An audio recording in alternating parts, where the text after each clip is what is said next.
Bienvenue sur Dare to Dream for Africa. Aujourd'hui, on va faire un épisode très spécial. Je vais interviewer des experts en microbiologie, des experts en infectiologie et je te partage leur parcours et quelques notions pour t'aider, toi chercheur africain, à comprendre tes prérogatives en tant que jeune chercheur, mais aussi à savoir comment tu pourrais exploiter les opportunités du monde scientifique actuel. Si tu es nouveau sur la chaîne, pense bien à t'abonner et à nous laisser des likes si tu apprécies la vidéo du jour. Alors aujourd'hui, mon invité que j'ai rencontré à une conférence internationale qu'on appelle ICPIC, c'est à Genève. Si tu vois derrière moi, il y a des gens un peu partout.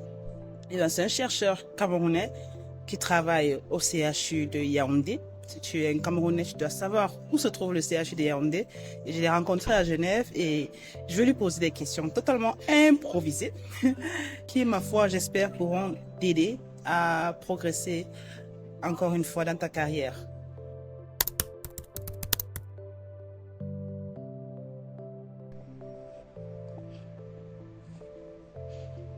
C'est l'entrée. C'est la conférence équipe actuellement.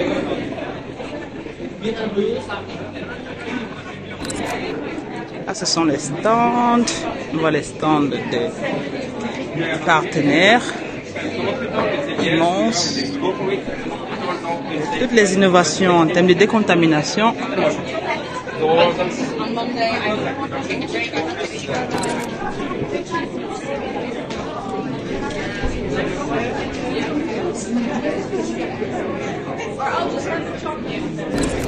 Ça, c'est un nouvel appareil de décontamination qui fait toute la décontamination des salles tout seul, un robot.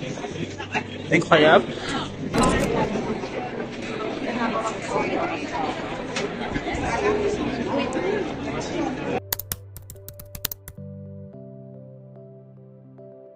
Bonjour, docteur Georgette Ekanga. Bienvenue sur Dare to Dream for Africa. J'ai le plaisir de te revoir aujourd'hui à ICPIC à Genève pour cette conférence. Est-ce que tu peux nous dire en quelques secondes qui tu es et qu'est-ce que tu fais à ICPIC aujourd'hui?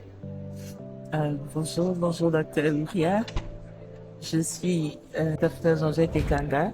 Je suis microbiologiste. Et ici, je suis également spécialiste en gestion de services de santé. Et j'ai une grande passion pour les contrôles et la prévention et le contrôle de l'infection et également pour la qualité en général. Donc, je suis chef de service des techniques sanitaires du CHU de Yaoundé et également responsable assurance qualité et membre du comité de lutte contre l'infection nosocomiale.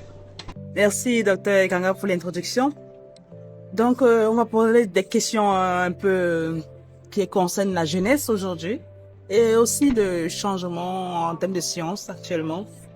Première question, c'est de savoir que dirais-tu à un jeune chercheur qui démarre sa carrière en recherche? Voilà, je lui dirais d'être curieux, de prendre des initiatives. Il doit aimer chercher, comme on dit, chercheur. Il doit avoir la passion de découvrir, de chercher des réponses à des questions, de la culture de ce questionnement-là. Pourquoi est-ce que je pourrais faire de telle ou de telle chose? Comment est-ce que je pourrais capitaliser telle ou telle chose? Il faut avoir cette culture-là. Et je dirais également qu'il doit être curieux et chercher partout sur Internet. Maintenant, il y a tellement d'outils qui peuvent nous aider par rapport à l'époque où on était jeunes, où on n'avait pas beaucoup de choses, on n'avait pas grand-chose. Même l'accès à Internet était difficile. Maintenant, il y a tellement d'outils et d'endroits qui peuvent nous aider. Mais il doit être très curieux. Au lieu de passer son temps sur Internet à faire des choses de gauche pour se distraire, il y a vraiment de la matière pour la recherche. Merci. Et quel est le changement le plus urgent dont nous avons besoin en termes de maladies infectieuses, par exemple? Et quelle est la science ou l'expertise qu'on vient à avoir aujourd'hui en 2025? Les choses avancent tellement vite. Et quand on arrive à une conférence comme celle-ci, on a l'impression d'avoir un retard de 2000 ans. Mais je dirais qu'il est important d'entre les jeux de changer de mindset, de façon de penser. Donc d'être curieux, de vouloir améliorer et ce désir d'être une solution. On est né pour quelque chose, on a quelque chose à apporter, on ne fait pas des études juste pour être scientifique, pour être médecin, biologiste, ou quoi que ce soit, mais parce on doit être une solution.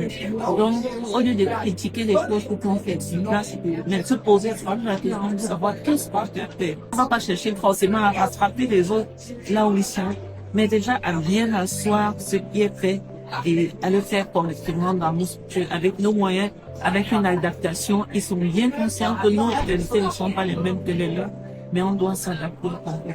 Wow, changer de mentalité et chercher à être des solutions adaptées au contexte. Wow. Et qu'est-ce qui te motive à rester engagé dans ton domaine de recherche?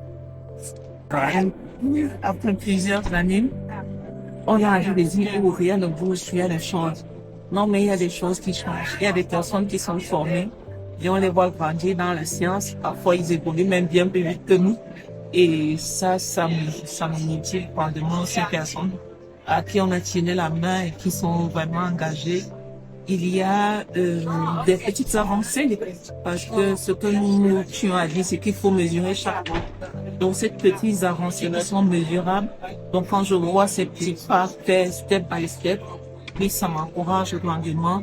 Et de voir qu'il y a une jeune génération qui arrive, qui ces outils également qui sont mis à disposition, l'intelligence artificielle et tout, s'ils sont bien utilisés, ils peuvent encore nous permettre d'avancer plus rapidement. Donc c'est ma principale motivation de voir qu'il y a une génération qui arrive et qui peut encore être influencée pour faire une chose aujourd'hui. Si tu as apprécié la vidéo, n'hésite pas à me laisser un commentaire ou un like, ça peut toujours nous aider. Je serais ravie de te retrouver pour un nouvel épisode. À très bientôt. Comme je le dis toujours, ose rêver pour l'Afrique. Bye bye.